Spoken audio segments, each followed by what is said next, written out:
ಆ ಕಟ್ಟಡದ ವೈವಿಧ್ಯತೆ ಪಿಲ್ಲರ್ಲೆಸ್. ಇವತ್ತು ಕೂಡ ನೀವು ಅಸೆಂಬ್ಲಿ ಹಾಲ್ಗೆ ಹೋದ್ರೆ ಪಿಲ್ಲರ್ಲೆಸ್, ಮೇಲ್ಗಡೆ ಛಾವಣಿ ರೂಫ್, ಆ ರೂಫು ಕಬ್ಬಿಣದ ಸಲಾಕೆಯಿಂದ ಕಟ್ಟಿದ್ದಾರೆ, ಕವರ್ಡ್ ಬೈ ಟ್ರಾಫೋರ್ಡ್ ಶೀಟ್ಸ್. ಆ ಸ್ಪೀಕರ್ ನೋಡಿದಾಗ ಏನಪ್ಪ ಇದು ಬಿದ್ದಿದ್ದು ಹೋಗ್ಬಿಡೋದು ಅಂತೇಳಿ ಕೆಂಗಲ್ ಹನುಮಂತ ಏನಕ್ಕೆ ರಿಜೆಕ್ಟ್ ಮಾಡ್ತಾರೆ ಪ್ರಪೋಸಲ್.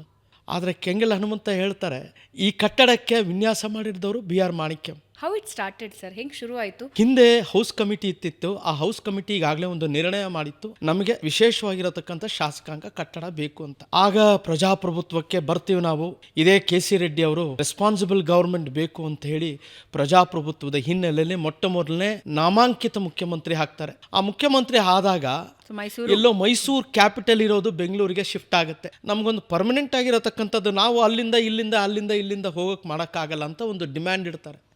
ಆ ಡಿಮ್ಯಾಂಡು ಸ್ಪೀಕರ್ಗೆ ಬೀಳ್ತದೆ. ಆ ಸ್ಪೀಕರ್ ಬಂದು KC ರೆಡ್ಡಿ ಅವ್ರಿಗೆ ಪ್ರಸ್ತಾಪನೆ ಮಾಡಿದಾಗ, ನಾವು ಯಾಕೊಂದು ಭವ್ಯವಾಗಿರತಕ್ಕಂಥ ಒಂದು ಶಾಸಕಾಂಗ ಕಟ್ಟಬೇಕು ಅಂತಿರ್ತಾರೆ ಹೊರತು ವಿಧಾನಸೌಧದ ಪರಿಕಲ್ಪನೆ ಆಗಲೇ ಬಂದಿರುತ್ತೆ.